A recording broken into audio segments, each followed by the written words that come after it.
Well, after all this time, you guys are not going to believe it. I actually found an ancestry in a cemetery in Jefferson County.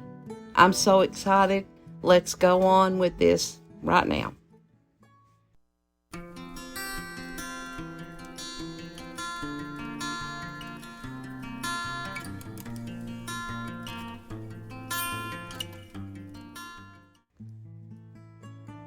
Hey guys, welcome back. Like I said, I'm so excited about this cemetery. It's an oldie and it has a lot of history, and I actually found an ancestor, believe it or not. And it is the Friendship Primitive Baptist Church Cemetery there in Jefferson County. Now, here's a view of the church, and we have 3 different views of the cemetery.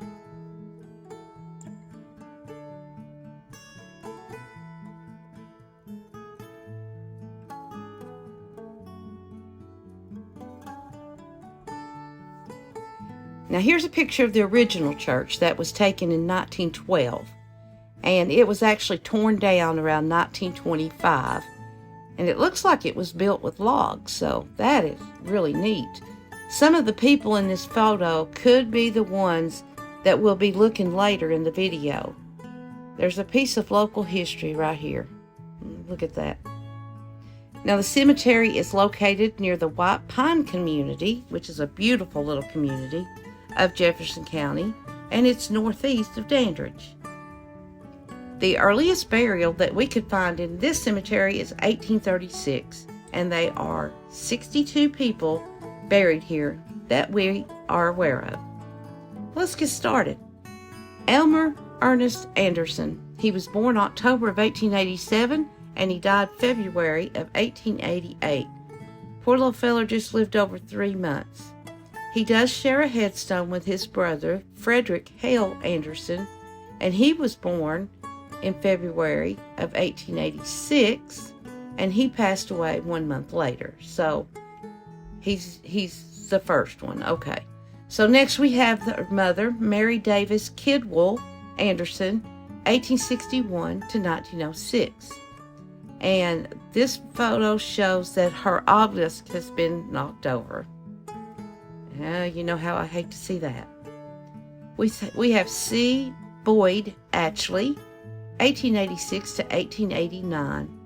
Another baby, only 3 years old. Elias Clevenger, 1853 to 1928. We found a picture of Elias, but we did not find a grave marker. Then there's Alfred J. Klein, 1827 to 1888. Alfred served as a private in Company D of the 4th Tennessee Infantry in the Union Army during the Civil War. And I've noticed that most of the men that fought in the Civil War in Jefferson County fought with the 4th Tennessee Infantry. I could be wrong, but that just keeps coming to mind. Then we have Nancy Flasher, 1819 to 1898. Archie Ball Knight, and they called him Arch, 1836 to 1920, and he served as a private in Company I, okay, here's a different one, of the 39th Tennessee Mounted Infantry in the Confederate Army during the Civil War. Oh, okay, we got a Confederate here, okay.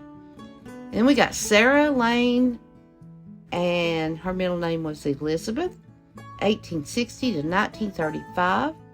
There is no picture of her grave, but it shows a photo of her sitting here on the porch with her daughter, Yancey, and that was around 1920. That's a really neat photo.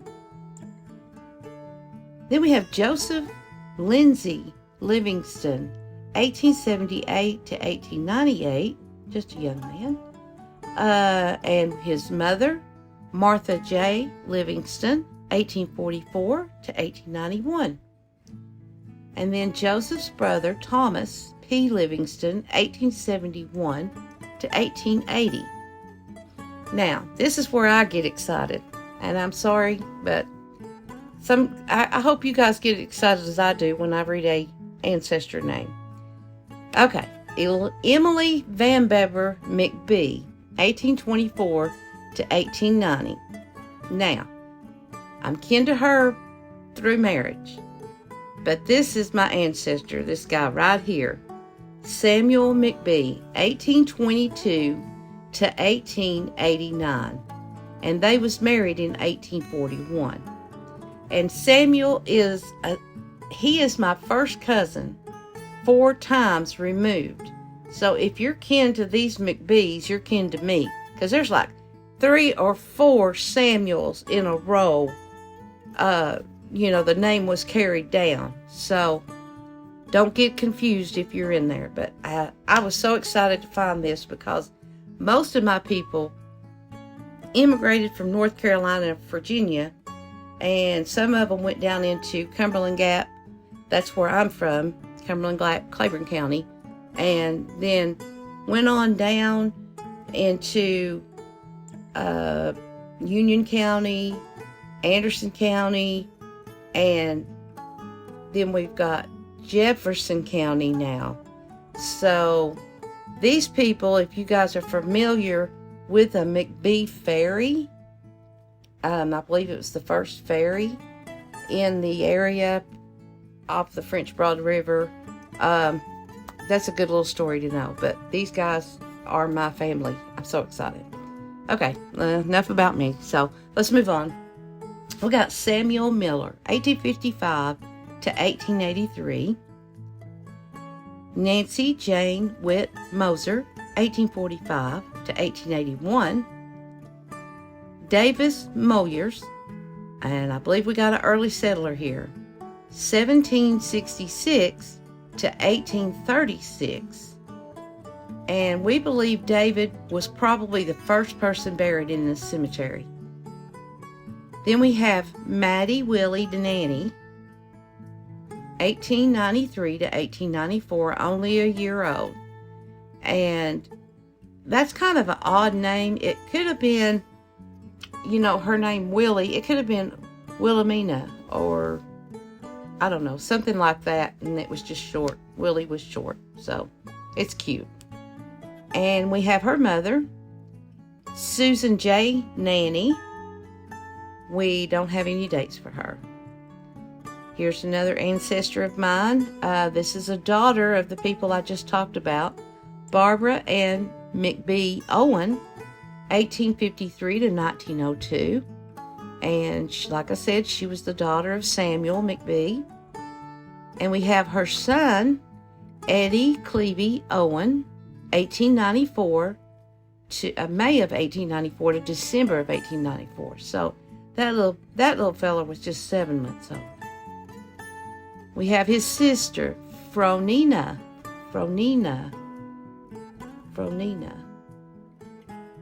Is that right? Owen, 1888 to 1899. And she was only a year old when she died. And then we have a brother. So I do have a lot of ancestors in here. Herbert L. Owen, 1883 to 1887. And he was only 3.5 years old. And all 3 of the babies, they share the same headstone. How sad. That's heartbreaking. Then we have Catherine Josephine Province. She was born on May the 13th of 1851, and she died only 15 days later. We also have an infant of the Province family, but we don't have any dates for this baby. Next we have Bonnie Mae Smith, 1903 to 1905, and she was only 2 years old when she passed away. I'm seeing a lot of children in here, and that's so sad. Carrie Smith, 1875 to 1892. Elmer F. Smith, 1882 to 1905. J.W. Smith, 1880 to 1891. Then there's John Smith, 1844 to 1927, along with his wife, Mary Elizabeth Green Smith, and she was known as Maggie, 1849 to 1904. And John served in Company C, and Company D of the 12th Tennessee Cavalry in the Confederate Army during the Civil War. There's another Confederate soldier. Now we have John R. Smith. He was born on September the 12th of 1904, but only lived for 10 days. Lily Smith, 1877 to 1918. Martha Washington McBee, there we go, Smith, 1855 to 1947, and that was another daughter of Samuel. So, another kinfolk right there. We have her husband Thomas Smith, 1852 to 1919. Mattie Smith, 1842 to 1890. And if you can see her headstone, it's broken and laying on the ground.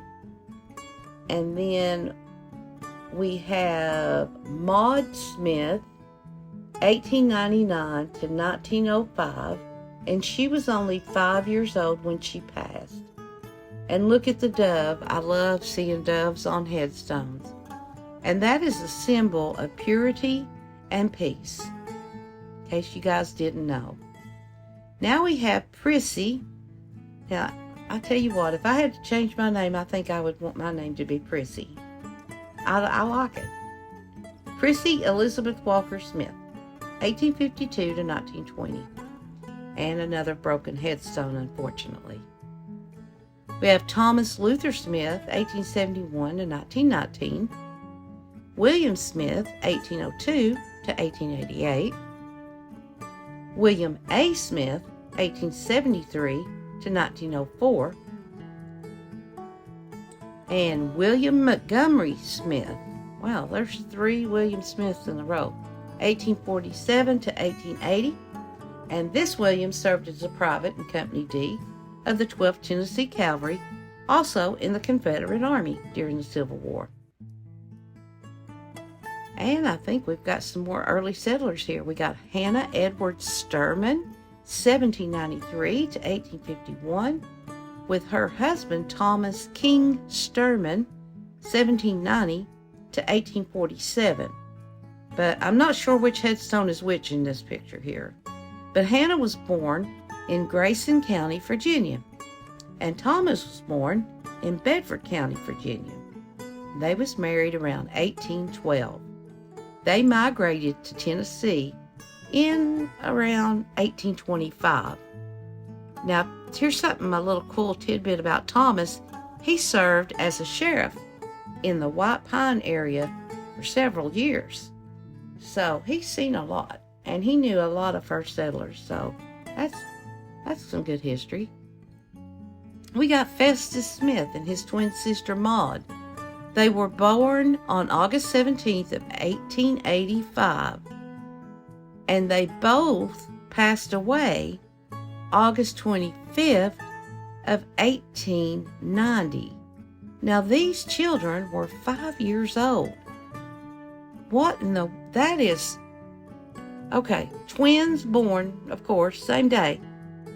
But 5 years later, they died the same day. So I'm thinking this could have been more of an accident that may have happened to them. You know, I don't know. If you guys know, please let me know in the comments. They do share a same headstone, but it just seems really odd that they died, at 5 years old on the same day. I don't know, but I would really like to know that story. We have Mary C. Walker, and she was born December the 31st of 1857 and only lived for 18 days.